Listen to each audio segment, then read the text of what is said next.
Bismillahirrahmanirrahim. Alhamdulillahilladzi fataha li awliyaihi abwabal musyahadah wa nawwara qulubahum binuril ilmi wal ma'rifah. Asyhadu an la ilaha illallah wahdahu la syarika lah wa asyhadu anna sayyidana Muhammadan abduhu wa rasuluhu rahmah. Allahumma salli wa sallim wa barik ala sayyidina wa maulana Muhammadin nasihil ummah wa ala alihi wa sahbihi wa dhurriyyatihi wa atba'ihi ila yaumil qiyamah, amma ba'du. Yang kita hormati dan kita cintai para habaib dan para alim ulama, para muhibbin, hadirin, hadirat, rahimakumullah. Pertama-tama kita memanjatkan puji dan syukur kehadirat Allah subhanahu wa ta'ala yang telah mengumpulkan kita pada malam ini di tempat yang penuh berkah ini. Dan mudah-mudahan Allah selalu mengumpulkan kita dalam tempat kebaikan dan takwa. Amin ya rabbal alamin. Salawat dan salam kita haturkan kepada junjungan kita Nabi besar Muhammad sallallahu alaihi wasallam dan kepada seluruh keluarga, para sahabat, zuriat dan pengikut beliau sampai hari akhir nanti. Para muhibbin rahimakumullah. Al-faslu tsani minal hikmati tsalisata asyar minal hikamil ataiyah, qala al-musannif rahimahullah wa nafa'ana bi ulumi. Pasal yang kedua daripada hikmah yang ke-13 daripada hikam al-ataiyah. Berkata pengarang Imam Ahmad bin Athaillah As-Sakandari rahimahullah wa nafa'ana bi ulumi.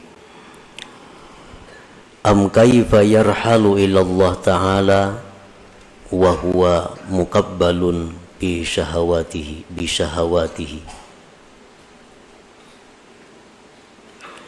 Am kaifa yarhalu ilallah wa huwa mukabbalun bi syahawatihi,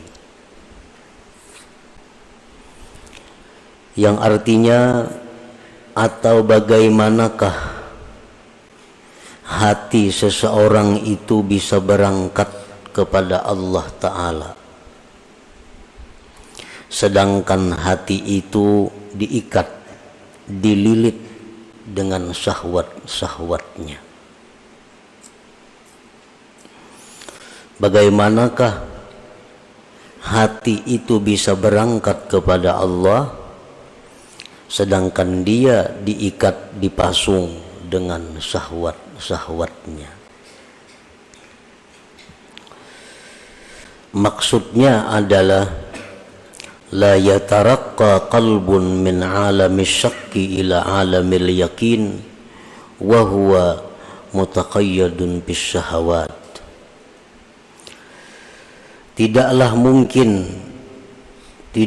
naik hati seseorang dari alam keraguan-raguan kepada alam yakin,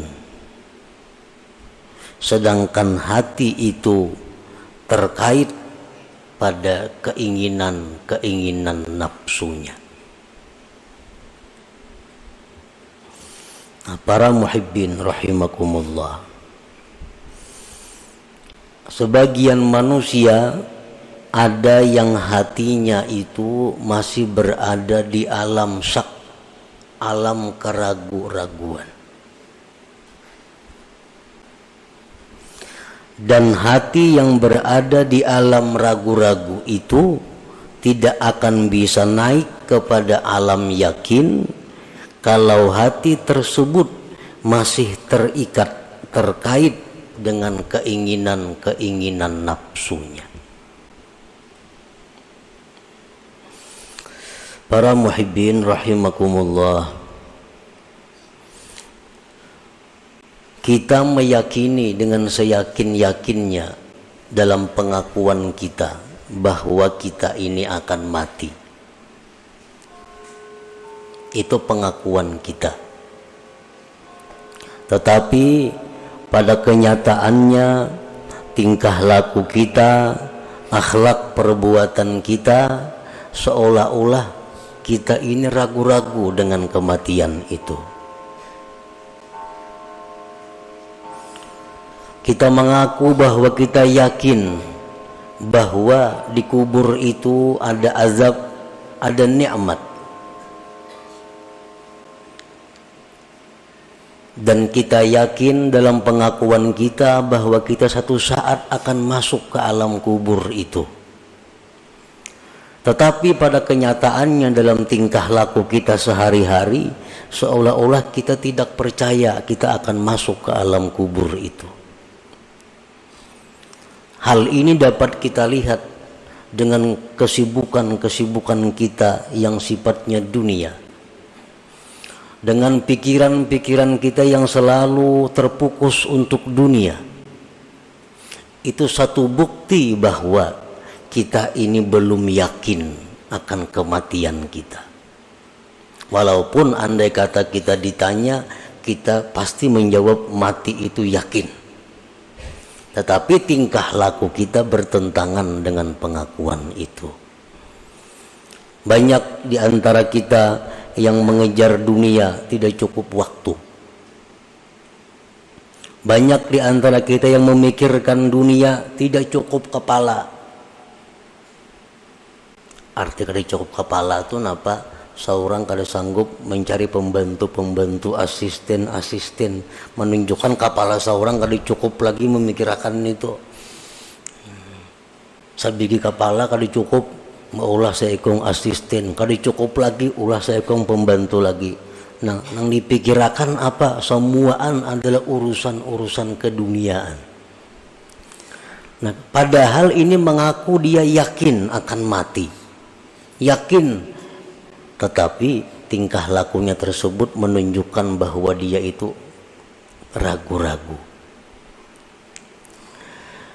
Nah, ini yang dimaksud dengan bahwa tidak bisa naik hati daripada alam ragu-ragu kepada alam yakin kalau hati itu masih terikat dengan keinginan-keinginan nafsunya, dengan keinginan-keinginan syahwatnya. Nah, para muhibbin rahimakumullah, yanqasimul yakin ila arba'ati aqsam. Yakin itu ada 4 macam. Ini yang mesti kita datangi, ini yang mesti kita tempati, ini yang mesti kita naiki, supaya hati kita jangan diam pada alam ragu-ragu ini, naik kepada alam yakin. Yang pertama, al-yakin bitauhid, yakin pada tauhid. Yakin pada tauhid itu artinya adalah an la yaral asya kullaha illa minallah musabbibil asbab fala yaltafitu wa la yata'allaqu wa la yastanidu ilal asbab. Yakin pada tauhid itu bahwa dia tidak melihat akan sesuatu itu seluruhnya kecuali dari Allah yang menerbitkan segala sebab. Maka dia tidak menoleh kepada sebab, tidak berpegang kepada sebab, dan tidak bersandar kepada sebab. Nah, ini orang yang yakin dalam tauhidnya. Bukan meniadakan asbab, bukan membuang asbab, tetapi dia tidak bersandar kepada asbab. Hatinya kada bergantung kepada asbab, hatinya kada menoleh kepada asbab.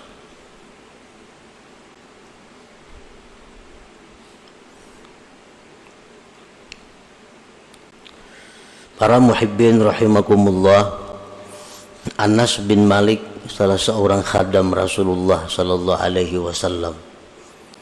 Anas ini berkata, 10 tahun aku berkhadam kepada Rasulullah jadi pembantu beliau. Beliau tidak pernah menyalahkan aku. Kenapa engkau tidak begini? Kalau engkau begini, niscaya tidak begini. Nah, bahasa kitanya, 10 tahun aku berkhadam kepada Rasulullah Sallallahu Alaihi Wasallam. Rasulullah tuh kada pernah meniwas lawan aku terhadap apa yang aku kerjakan. Ini menunjukkan bahwa Rasulullah Sallallahu Alaihi Wasallam itu tidak menoleh kepada asbab. Ini Anas adalah asbab. Asbab yang bisa mendatangkan kesenangan kalau pas lawan yang kita maksud. Asbab yang bisa mendatangkan kekecewaan kalau kada pas dengan yang kita maksud. Kan pembantu. Pembantu ini adalah sebab bisa mendatangkan kepada kita kesenangan kalau gawiannya pas cocok lawan kehendak kita. Dan pembantu ini bisa merupakan sebab mendatangkan kekecewaan kalau pekerjaannya kada sesuai dengan kita. Nah, Rasulullah Sallallahu Alaihi Wasallam beliau tidak pernah mengatakan kata-kata yang sifatnya taubih, mencela atau meniwas kepada pembantu ini apapun yang telah ia kerjakan. Ini satu bukti bahwa beliau tidak memandang kepada Anas ini, pembantu ini. Sebab ini yang beliau pandang adalah bahwa segala sesuatu itu terbit daripada Allah Subhanahu wa taala, musabbibil asbab. Nah, para muhibbin rahimakumullah. Ini salah satu contoh.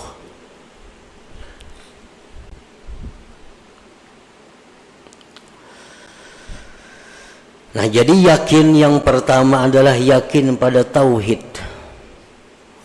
Yakin dalam tauhid itu adalah melihat sesuatu itu merupakan ciptaan daripada Allah sebagai musabbibil asbab, maka dia tidak menoleh lagi, tidak bergantung lagi, tidak bersandar lagi kepada sebab ini. Nah, apabila kita bisa menerapkan yakin fi tauhid ini dalam diri kita, maka kita kada akan ada sifat dendam. Ada sifat dendam. Dendam itu orang yang habis-habisan memandang kepada makhluk, lupa kepada Allah, lalu ada dendam. Nah, kalau kita bisa meyakinkan, menerapkan yakin tauhid ini, kita tidak akan ada perasaan dengki kepada seseorang. Kenapa ada dengki? Karena memandang kepada makhluk, lupa kepada Allah. Kalau kita bisa menerapkan yakin fi tauhid ini, kita akan bersih daripada sifat ujub. Karena ujub itu melihat kebaikan dari diri sendiri, lupa kepada Allah. Nah, jadi sifat menyalahkan orang lain, sifat dendam, sifat dengki, sifat ujub, itu akan selalu bersarang dalam hati kita selama kita masih berada di alam syak, di alam keraguan-raguan ini. Dan kita kadang akan bisa pindah kepada alam yakin selama kita masih dipasung oleh syahwat kita, selama kita dipasung oleh keinginan-keinginan untuk mencari kenikmatan-kenikmatan duniawi artinya. Itu yang pertama. Yang kedua, al-yakin bi dhamanillah. Yakin dengan jaminan Allah.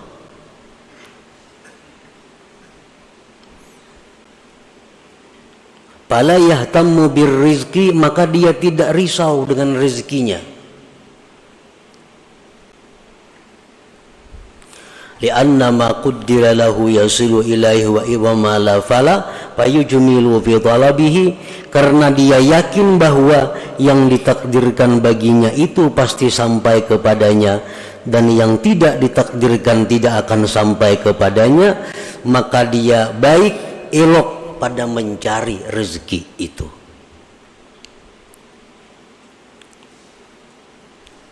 Yakin yang kedua, yakin dengan jaminan Allah.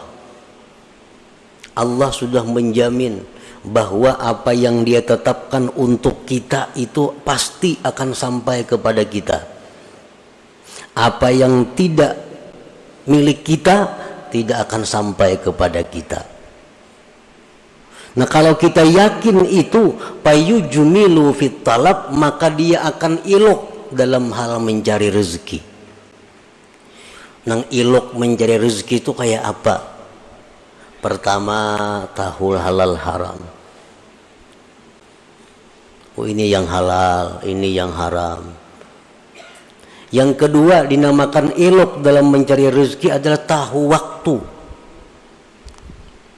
Ini waktu mencari rezeki, ini waktu beribadah, ini waktu menuntut ilmu, ini waktu untuk keluarga.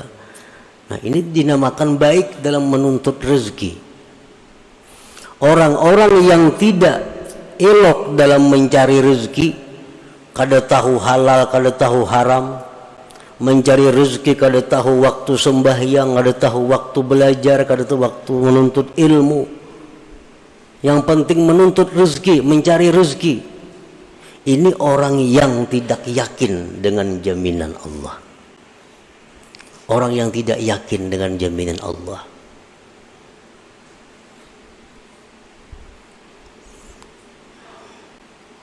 Kalau orang yakin dengan jaminan Allah, dia pasti elok mencari rezeki. Pasti bagus mencari rezeki itu, artinya beradab.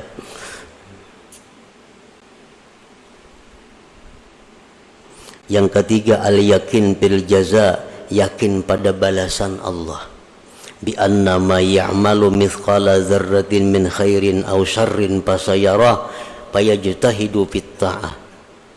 Yakin pada balasan. Dengan bahwa yang ia kerjakan seberat biji sesawi dari kebaikan atau kejahatan, maka dia akan lihat balasannya. Maka dia bersungguh-sungguh dalam taat.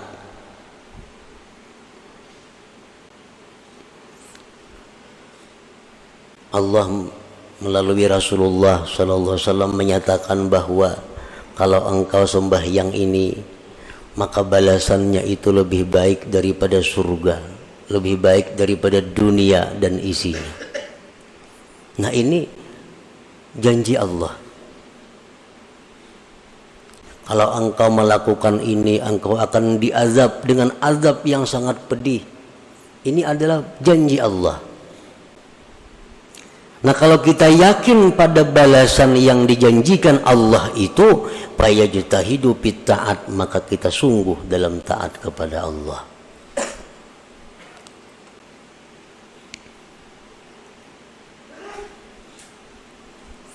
Kenapa kita kadang melaksanakan perintah Allah padahal Allah sudah menjanjikan surga? Kenapa kita masih melanggar hukum Allah padahal Allah sudah menjanjikan neraka? Kalau engkau berzina, neraka ini. Kalau engkau riba, neraka ini. Kalau engkau zalim, neraka ini. Tapi kenapa masih dilakukan? Karena kita masih berada di alam syak, di alam ragu-ragu tadi, belum yakin tentang apa yang dijanjikan Allah itu. Walaupun andai kata ditanya, pasti Bapak dah yakin. Tapi kenyataannya, praktiknya belum yakin. Nah, yang keempat, al-yakin bi anna Allah mutali'un alaih, yakin bahwa Allah mengawasi atasnya. Yakin bahwa Allah selalu menilik atasnya. Fayata'addabu bi jami' ahwali, maka dia beradab pada sekalian keadaannya. Baik di masjid, baik di rumah, baik di pasar, baik sendiri, baik orang banyak, selalu beradab. Kenapa? Karena dia yakin bi anna Allah muttali'un alai, bahwa Allah itu selalu melihat dia. Nah, 4 macam yakin inilah yang kita akan tempati bila mana kita bisa terlepas oleh ikatan syahwat tadi. Ikatan keinginan-keinginan duniawi kita. Nah, artinya adalah bahwa selama kita berada di alam syak, di alam ragu-ragu, di alam yang mana kita sibuk meluluskan kehendak nafsu kita, kita kada akan bisa yakin bit tauhid, kita kada akan bisa yakin dengan jaminan Allah, kita kada akan bisa yakin pada balasan Allah, kita kada akan yakin bahwa Allah selalu mengawasi kita. Kada kawa yakin. Nah, itulah kurang lebihnya yang dimaksud dengan perkataan Imam Ahmad ibnu Athaillah tadi, am kaifa yarhalu ila Allah taala wa huwa muqabbalun bi syahawatihi. Artinya selama kita masih memikirkan terus-menerus urusan kenikmatan dunia, kelezatan duniawi, itu aja yang kita pikirkan sehari-hari ini, maka kita akan ketinggalan di alam keraguan-raguan. Kita kada akan bisa naik ke alam yakin. Para muhibbin rahimakumullah, al-faslu tsani minha, pasal yang kedua daripada hikmah yang ke-13, am kaifa yatma'u ay yadkhula hadratallah wa huwa lam yatatahhar min janabati ghafalati. Atau bagaimanakah ingin itu hati, bagaimanakah ingin itu hati masuk ke hadirat Allah, sedangkan hati itu belum suci dari junub kelingahannya, kelalaiannya. Nah, artinya adalah la yumkinu qalbun ay yushahidallah walau adna musyahadah wa huwa yatalawwathu bil qazurat ka hubbid dunya. Tidak mungkin hati kita itu bisa musyahadah kepada Allah, walaupun musyahadah yang paling rendah. Kada akan mungkin selama hati kita itu masih bercelumur dengan kotoran-kotoran seperti mencintai dunia ini. Sekurang-kurang musyahadah itu adalah musyahadah fi'lullah. Itu sekurang-kurang musyahadah. Artinya apa? Dia menyaksikan dengan mata hati bahwa yang ada ini merupakan perbuatan Allah. Itu musyahadah yang paling rendah. Itu pun kada akan bisa kita rasakan selama hati kita masih bercelumur dengan dosa, dengan berbagai macam kotoran-kotoran maksiat.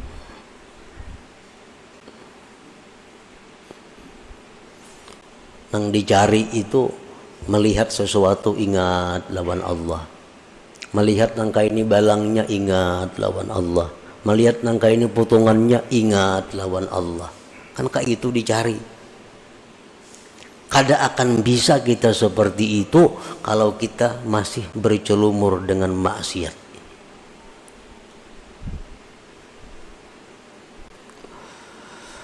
Pakama yumna'ul junub ay yadkhulal masjid, pakadzalika yumna'u qalbun mutalawisun bizzunub ay yadkhula hadratallah ta'ala. Sebagaimana dilarang orang yang junub itu masuk masjid, demikian pula dilarang hati yang kotor, yang bercelumur dosa masuk ke hadirat Allah subhanahu wa ta'ala. Padahal sudah aja belajar kitab ini tamat, kitab tasawuf ini tamat, kitab tasawuf bermacam-macam kitab tasawuf sudah tamat dipelajari, tapi pada kenyataannya kada kawa mempraktikkan. Bila melihat sesuatu itu ingat lawan nang maulah, melihat apa ingat lawan nang maulah, melihat apa ingat lawan nang maulah. Kada kawa mempraktikkan itu. Kenapa? Sebabnya karena hati kita dilarang masuk ke area itu.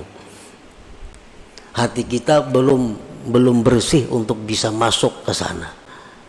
Sebagaimana orang haid, orang junub kada boleh masuk masjid, maka hati-hati yang kotor pun kada akan bisa masuk ke hadirat Allah subhanahu wa ta'ala.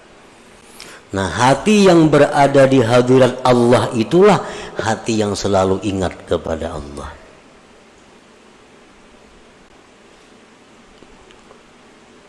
Nah, jadi artinya amun kita hendak nang macam itu, selalu ingat lawan Allah dimanapun berada. apapun yang dilihat, apapun yang didengar, ingat lawan Allah. Kalau kita hendak macam itu, mesti kita bersihkan hati kita daripada maksiat-maksiat hati. Nah, kita bersihkan hati kita daripada kotoran-kotoran hati. Bila sudah kita bersihkan, maka seapa bersihnya, seitulah kita akan bisa masuk ke alam hadratullah tadi. Al-Faslur Rabi' minha, pasal yang keempat daripada hikmah yang ke-13 yang terakhir. Am kaifa yarju ayyafhama daqa'iqal asrar wa huwa lam yatub min hafawatihi. Atau bagaimanakah dia berharap mempaham rahasia-rahasia yang halus-halus sedangkan dia belum tobat daripada dosa-dosanya. Artinya la yafhamu qalbun, tidak paham itu hati, al-ulumat dakikah, akan ilmu yang halus-halus. Allati taridu 'alal arifin, yang mendatang itu ilmu atas orang-orang arif, wa huwa yusirru 'alal maksiat, dia masih mengekali kemaksiatan. Kalau kau mempaham perkataan-perkataan orang arif, apalagi Al-Quran, kalamullah, apalagi kalam Rasul, hadis-hadis Nabi, dia kada akan bisa paham kalau dia masih melakukan maksiat kepada Allah, kalau dia tidak tobat daripada kemaksiatan. La yafhamu qalbun ala ulumat dakikah, tidak akan bisa mengerti itu hati akan ilmu yang halus-halus. Kitab hikam termasuk kitab yang dianggap sebagai ilmu yang halus-halus. Kada akan bisa mengerti kitab ini kalau hati kita ini masih bercelumur dengan maksiat kal hasadi, seperti dengki, wal hikdi, dendam, wa idmarisu ala ahadin minal muslimin, masih menyimpan ada kejahatan kepada seseorang muslimin. Kita kada akan bisa paham apa-apa yang dimaksud, yang diisyaratkan oleh orang-orang yang arif dengan Allah. Nah, para muhibbin rahimakumullah, maka itulah 4 pasal yang terkandung di dalam hikmah yang ke-13 daripada Al-Hikam Athaiyah ini. Nah, selanjutnya insyaallah kita sambung dengan hikmah yang ke-14 sesudah hari raya nanti insyaallah, sesudah lebaran dan Rabu yang akan datang kita sudah mulai pray insyaallah.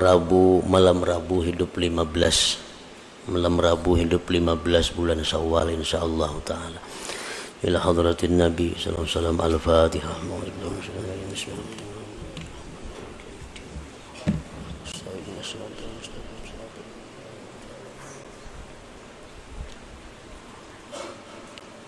Ya Allah biha